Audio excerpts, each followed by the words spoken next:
When I joined the organisation, a lot of work had been done on developing an implementation plan for ACCPA that really focused on building the organisation, establishing the organisation and getting it up and running. And it's become clear that that probably isn't the right focus for the next 2 to 3 years. And so we came together in Queensland with our board and DLT a couple of weeks ago to look at an amended set of strategic pillars and objectives that will allow us to really push forward now that we are established and up and running and continue to grow our services and our supports to the sector. So I just want to spend a few minutes talking you through those new pillars. The vision that ACCPA has not changed. We have a vision which is to enhance the well-being of older Australians through a high-performing, trusted and sustainable aged care sector. And our purpose, that also remains the same, is to lead, advocate and provide support, advice and guidance to aged care providers to ensure a high-performing and sustainable aged care sector so that older Australians can live their best lives. What we have done is implement a new set of pillars based on member feedback from our stakeholders, but also the experiences that we have had as myself as the CEO and as my colleagues in the ELT over the last 6 or so months, really talking to people, engaging with people, working with our team to understand where we can best focus our efforts. So we will now have 4 main strategic pillars. The first pillar, unsurprisingly, is around advocacy. And the way we've chosen to describe our role in this is to say that we want to have purposeful advocacy informed by evidence and the views and experiences of our members and consumers. Critically, we want to ensure that where we are developing policy and we're advocating on your behalf, that advocacy and policy development has evidence at its heart. But equally, it has to also have the experiences of our members also at its heart.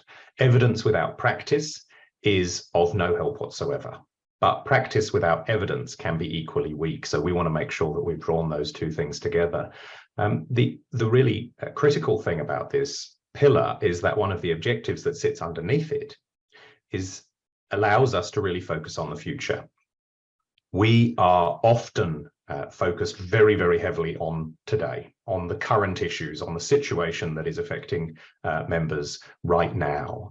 And it can be very difficult then to focus on the future of reform for our sector, to be outlining our ideas of what the sector should look like in 3, 5, or even 10 years. We now have permission from our board and very enthusiastically given permission from our board to ring-fence time and money and effort to talk about that reform future, to establish a blueprint, a roadmap for reform. We have the Royal Commission and it's critical that we implement that. But what happens after we have implemented the recommendations of the Royal Commission? The Royal Commission was at a point in time and it did not solve every problem or answer every question. We as a sector have to play a very important part in doing that piece of work. And that's why this objective, having a priority that is future focused, as well as priorities that allow us to focus on the issues of today, is really, really critical. The next pillar is to unite through leadership and alliances the voices of aged care reform. There are many voices that are talking about the future of services to older people in Australia. We are just one of them. And whilst no other stakeholder can deliver change without us, the providers, we cannot deliver it without them, whether that's governments, both federal and state and territory, whether it's unions, whether it's our workers, whether it's consumers and their representatives, universities and others. But also critically our members. If we cannot unite around a clear vision and talk the same language and advocate in the same direction, even though we all come with different perspectives, then we will not be successful. So it's really important to have that pillar focused on engagement with stakeholders, engagement with partners, but critically engagement with members. The way I've described this recently is we may well have many voices, but we need one message. And that will be encapsulated in this pillar. Thirdly, We want to encourage a capable, innovative, and trusted sector that has continuous improvement at its heart. I think that's really, really critical. We provide a lot of services. Some probably aren't at the level of scale or sophistication that we want them to be and that you need them to be as members. And we really, through this pillar, want to focus on building our capability to support your capability. That will be an area led by Belinda Allen, our General Manager of Services and Sector Capacity, and we are bringing together all of our services in that division and under this pillar. The other thing that sits under this pillar, as well as to an extent under the first around advocacy, is a focus on countering ageism. We believe it is absolutely imperative that an organisation that represents services delivered to older people has a key focus point on ageism, countering it and stamping it out. Sadly, this is still a pretty ageist society in Australia.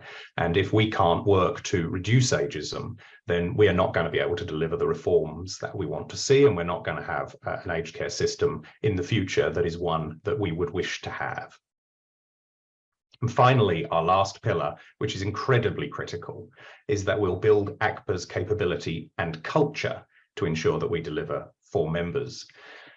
We need to have a culture that is innovative. We need to have a culture that is flexible and adaptable, because if we can't do that, if we can't have services that respond in an adaptable way, how can we possibly ask the same of our sector? So that is something that I personally, as the CEO, will be taking leadership of, building that culture for ACCPA that is trustworthy, that is built on trust, respect, and believing that we can achieve anything that our members need us to achieve.